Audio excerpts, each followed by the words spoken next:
La fe es nuestra entrada al reino de Dios. Y estoy hablando de la fe, pero no estoy hablando de tu fe o nuestra fe como seres humanos que depositamos nuestra fe en Dios. Estoy hablando de la otra fe, de la fe de Cristo. Durante años yo conviví con un mal entendimiento acerca de mi necesidad de entrar al reino de Dios. Por medio de dos malas interpretaciones que han resultado en dos errores. El primero, confundir la entrada con el requisito de calificar al reino de Dios. Y la segunda confusión, con que las tribulaciones me permitirían a mí entonces calificar, es decir, entrar al reino de Dios. Soy Humberto Pérez Franco, del ministerio Caminando Bajo Su Gracia, y te invito nuevamente porque en este video vamos a analizar acerca del porqué de las tribulaciones cuando realmente no son la entrada al reino de Dios, sino la fe es la entrada. Entrar al reino de Dios tiene que ver con esos momentos difíciles que atravesamos, donde pensamos que esos momentos difíciles nos van a convertir en mejores personas. Esas tribulaciones causándonos esos malos momentos en nuestra vida y sufrimiento, ¿sacarán por medio de ese sufrimiento la mejor versión de nosotros mismos? ¿Qué se propone Dios al permitir entonces que las tribulaciones sobrevengan en nuestra vida? Como sabemos, objetivamente estamos dentro del reino de Dios. Cristo es el reino de Dios en nosotros y nosotros estamos en Él, pero necesitamos aceptar que ya estamos dentro y venir a entrar entonces de nuestra mente. Es decir, objetivamente, nuestra entrada es una verdad, estamos dentro, pero en lo que se refiere al sujeto, es decir, subjetivamente, este sujeto debe venir con su mente a reconocer esta verdad, y entonces se trata entonces de la entrada de la mente de este sujeto. Las tribulaciones pueden ser importantes para dirigir nuestra atención, moviéndola desde las cosas de afuera, donde hemos puesto nuestra atención, y llevar esa atención hacia adentro de nosotros, hacia nuestro interior, es decir, hacia este reino que ya está morando dentro de nosotros. Pero las tribulaciones no constituyen la entrada en sí a este reino o a esta gracia. Pablo mencionó que es necesario que a través de muchas tribulaciones entremos en el reino de Dios. Y estas palabras están registradas en el libro de Hechos, en el capítulo 14, en el versículo 21 y 22. Y después de anunciar el evangelio en aquella ciudad y de hacer muchos discípulos, vinieron a Listra, a Iconio y a Antioquía. Versículo 22, confirmando los ánimos de los discípulos, exhortándoles a que permaneciesen en la fe y diciéndoles, es necesario que a través de muchas tribulaciones entremos en el reino de Dios. ¿Qué significa esto? Tenemos un contexto de tribulación y ese contexto lo leemos ampliamente en los versículos anteriores, pero en el 19 y 20 leemos ya la tribulación ya consumada para la vida del apóstol Pablo principalmente, pero también para Bernabé y todos aquellos que lo acompañaban, entre ellos Lucas. Versículo 19 dice de la siguiente manera: entonces vinieron unos judíos de Antioquía y de Iconio que persuadieron a la multitud Y habiendo apedreado a Pablo, le arrastraron fuera de la ciudad pensando que estaba muerto. Pero rodeándole los discípulos, se levantó y entró en la ciudad, y al día siguiente salió con Bernabé para Derbe. Una verdadera y tremenda tribulación que se origina cuando Pablo no está haciendo cosas equivocadas y no está fallando en la vida como cristiano, y tampoco está dejando de hacer las cosas en el ministerio. En otras palabras, él no tiene un sentimiento de no estar haciendo lo suficiente para Dios. Él no vive dentro de ese sentimiento, él es totalmente ajeno. Realmente Pablo está llevando un ministerio muy valiente y muy dinámico, con mucho arrojo y con mucho valor. Pero se ha presentado una situación aquí en esta ciudad, donde se ha presentado una persona que está discapacitada para caminar. Pablo lo ve y le dice poderosamente, le dice: levántate y camina. Pero esta persona no solamente camina, sino que comienza a saltar y a dar brincos de alegría y de júbilo ante este gran milagro. Las personas están asombradas, entonces quieren rendirle adoración según las costumbres griegas y la religión, esas cosas de los griegos, hacia Pablo, trayendo los toros para hacer los sacrificios, y hacia Bernabé también. Y ellos entonces se enfrascan en una lucha con ellos para persuadirlos de que no lo hagan. Y en eso están cuando llegan estos judíos de un mal corazón y los incitan a que hay que apedrearlos, hay que matarlos. Y es como Pablo entonces termina muerto a las orillas de la ciudad, pero Dios lo ha levantado milagrosamente. Esto hace pensar muy seriamente a Pablo acerca de confirmar los ánimos de los discípulos. Estas tribulaciones van a venir y van a afectar los ánimos. La tribulación está amenazando por todos lados y nada puede haber que pueda alterar tanto los ánimos como son esas cosas externas de la tribulación que nos hacen pasar en momentos muy difíciles. Pero si aparte de atravesar estos momentos muy difíciles por causa de las tribulaciones, agregamos descuidadamente un enfoque antiguo testamentario, entonces vamos a traer mucha confusión y mucha esclavitud hacia la vida de los cristianos y hacia la vida de la gente. Llegamos a pensar actualmente que tal vez si tenemos un mal día, Dios tal vez es el que está causando que tengamos un mal día, porque quizá recordamos entonces, comenzamos a recordar que tal vez no oramos al levantarnos y lo primero que hicimos no fue ir a darle gracias a Dios, no acudimos a la Biblia, a su palabra para nutrirnos, para llevarnos un pensamiento bíblico hacia nuestros trabajos y con ese pensamiento en Dios desarrollar todas las labores alrededor del día. Eso es algo lamentable. Pero lo más lamentable es cuando entonces nos entra la duda a nosotros, porque nos la siembran, la religión viene a sembrar la duda de si acaso estamos haciendo lo que es necesario y lo que es suficiente. Necesitamos salir de estos traumas que nos lastiman.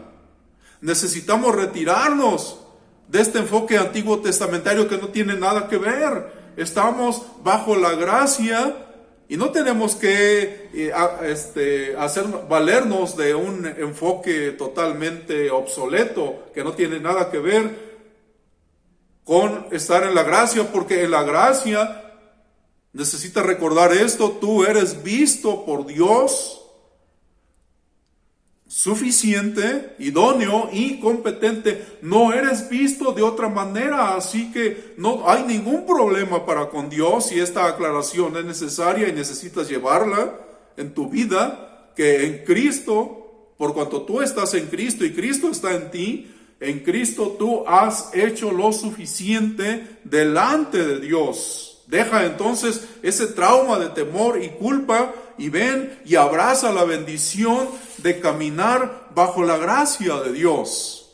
Dice este versículo 22 en su parte central, exhortándoles a que permaneciesen en la fe y diciéndoles, bueno, hasta ahí lo vamos a dejar, exhortándoles a que permaneciesen en la fe. El nuevo pacto no se trata de las cosas que tú haces para Dios, sino que se trata de las cosas que Dios ha hecho para ti por medio de Cristo, y no solamente para ti, sino esas cosas que Dios puede hacer por medio de Cristo en ti.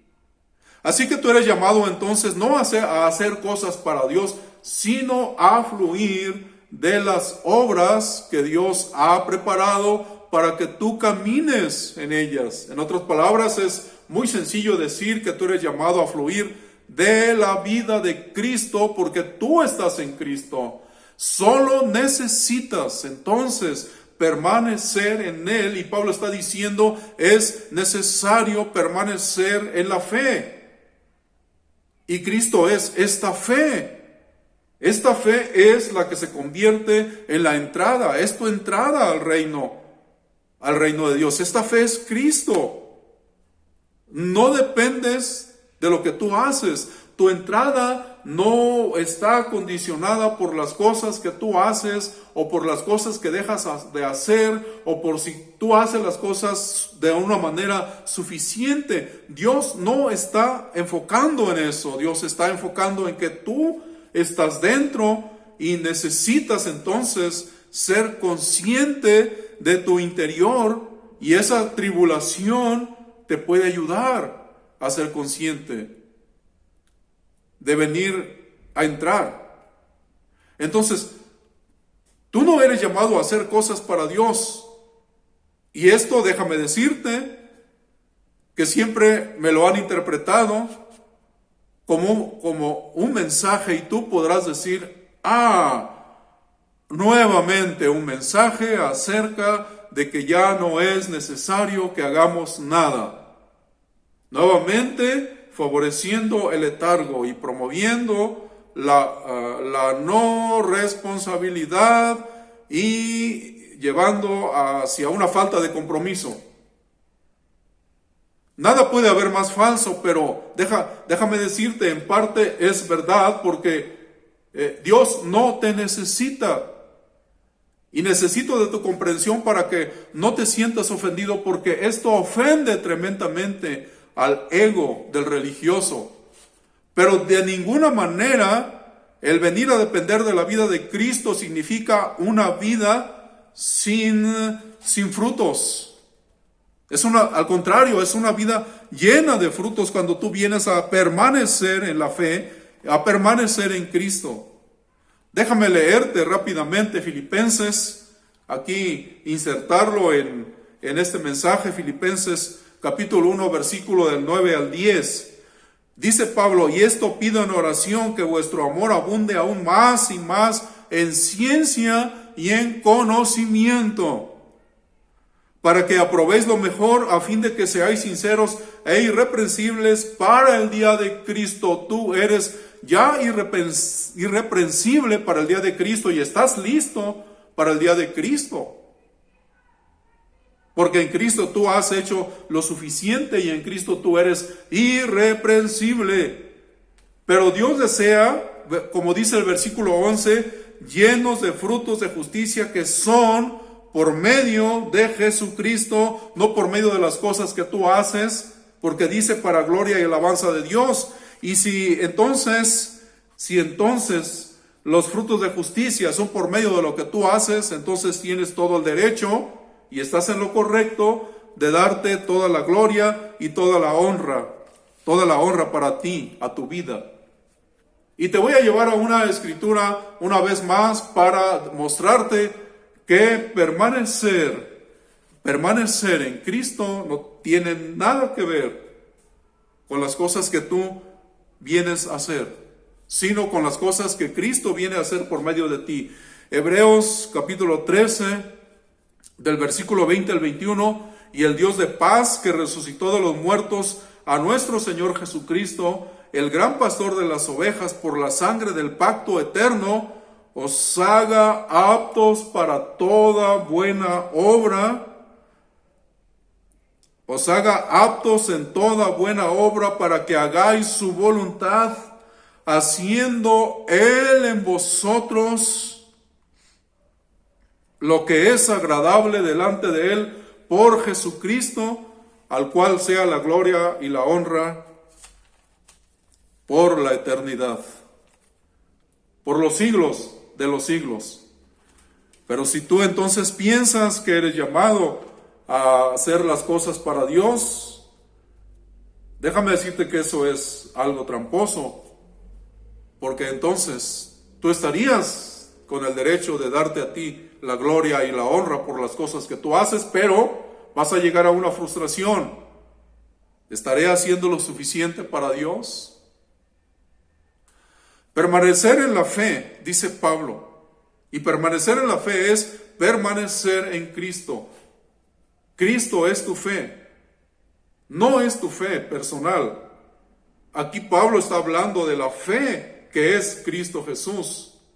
Y esta fe se va a constituir en la entrada para estos cristianos. Ellos tienen que recordarlo y tienen que asegurarse de entender que la vida no se trata de lo que tú haces para Dios, sino que el permanecer en Cristo se trata de la vida de Dios a través de ti. Volvemos al versículo 22 de Hechos 14, a la parte final. Es necesario que a través, y diciéndoles, es necesario que a través de muchas tribulaciones entremos en el reino de Dios. La tribulación entonces no vino como consecuencia de no haber hecho lo suficiente. No vino como consecuencia de una mala decisión o de fallar en la vida cristiana por parte de Pablo. Y no podrá venir entonces como consecuencia de lo que hagan o decidan mal estos cristianos. La tribulación sencillamente se presenta, pero nunca debe ser interpretada como un castigo de Dios, porque no estamos bajo un Dios castigador. Una mala decisión sí puede traer una mala consecuencia a nuestra vida, pero somos llamados a permanecer no afuera en esa tribulación, en las cosas externas que estamos viendo. Somos llamados a fijar nuestra atención en lo interno. Siendo Cristo nuestra fe, nuestra entrada, nosotros ya hemos entrado a este reino, pero necesitamos ir adentro, porque Cristo está morando dentro de nosotros. Dios no está tratando de provocar que nosotros seamos mejores cristianos o seamos mejores personas, porque sencillamente ya no podemos ser mejores personas por el hecho de que la mejor persona está habitando en nosotros. Dios no pretende sacar la mejor versión de nosotros por medio de esos momentos difíciles. Dios pretende que esos momentos difíciles nos motiven a ir hacia nuestro interior y nos encontremos con este reino de bendición. No, hermanos y amigos, Dios no nos habla como la élite religiosa suele hablar a los cristianos. Dios no nos habla pensando de nosotros como estando sucios, o tampoco nos habla como alguien que nos necesita para ganar una batalla, o como alguien que está amenazando con castigar por no estar haciendo lo suficiente. Dios no nos habla de esta manera. Dios nos habla en nuestra identidad. Dios nos habla para que nosotros permitamos que la tribulación, cuando ésta hace su aparición de manera repentina, podamos aprovechar y podamos recordar que necesitamos acudir hacia nuestro interior. Dios nos habla para decirnos que estamos dentro y que no. la tribulación no es nuestra entrada, pero sí podemos servirnos de esos momentos difíciles para dirigir nuestra atención hacia adentro, para entrar en nuestra mente al reino de las bendiciones de Cristo Jesús, por cuanto todos tenemos esta entrada y estamos en Cristo Jesús. Jesucristo es el reino y el reino está dentro de nosotros. No es nuestra fe, es por la fe de Cristo Jesús.